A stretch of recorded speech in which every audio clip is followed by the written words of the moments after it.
Olúwa tó sì lọ lọ́dún tó ní ọ́.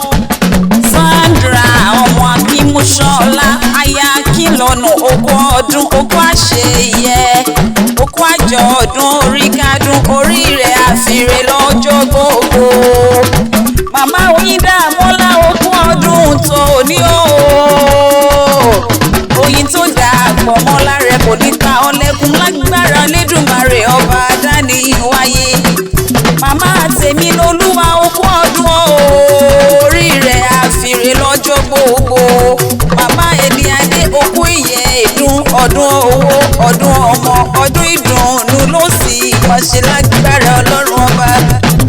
Olúwa tó sì orógbó lóní gbogbo.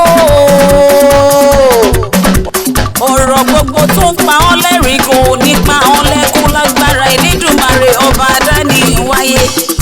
Ayé rẹ̀ ò ní pọ̀ olúkúmuṣu, ilé rẹ̀ ò ní dìlé onílé, bẹ́ẹ̀ làwọn ọmọ rẹ̀ ò ní dọ̀mọ ọlọ́mọ, adé orí rẹ̀ ò ní síbọ̀, ò ní bá wọn kú ní rèwerèwe.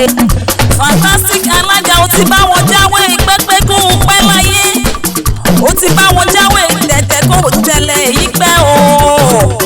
Fantastic alága wá ní fọdún eléyìí ṣàṣe mọ́ lágbára ọlọ́run ọba.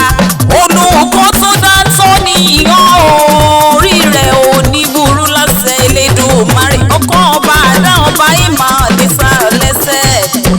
Mo ní alága tó mọ òye ló jẹ́ o.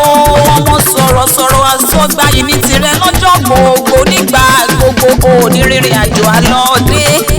Òní tẹnugbó bí ọwọ́ lágbára ọlọ́run ọba dání wáyé.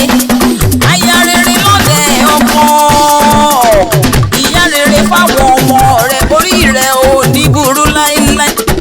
Ọmọ òṣòro ìlú tuntun yìí kálẹ̀, ó yá gbéra ńlẹ̀ òdìdé. Ó yá jẹ́ ìbá ọdẹ pálọ̀ bàbá tó bí ọlọ́mọ.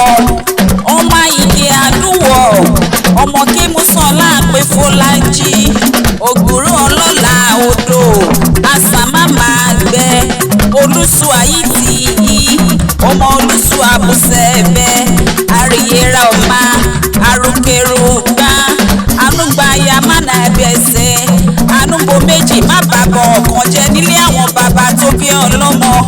Èmi ò retí ló kí ọ pé wọ́n mọ̀ bẹ ọ̀bẹ ní bẹ́ẹ̀sù àtẹ́lẹsẹ̀ abẹ́nàwò.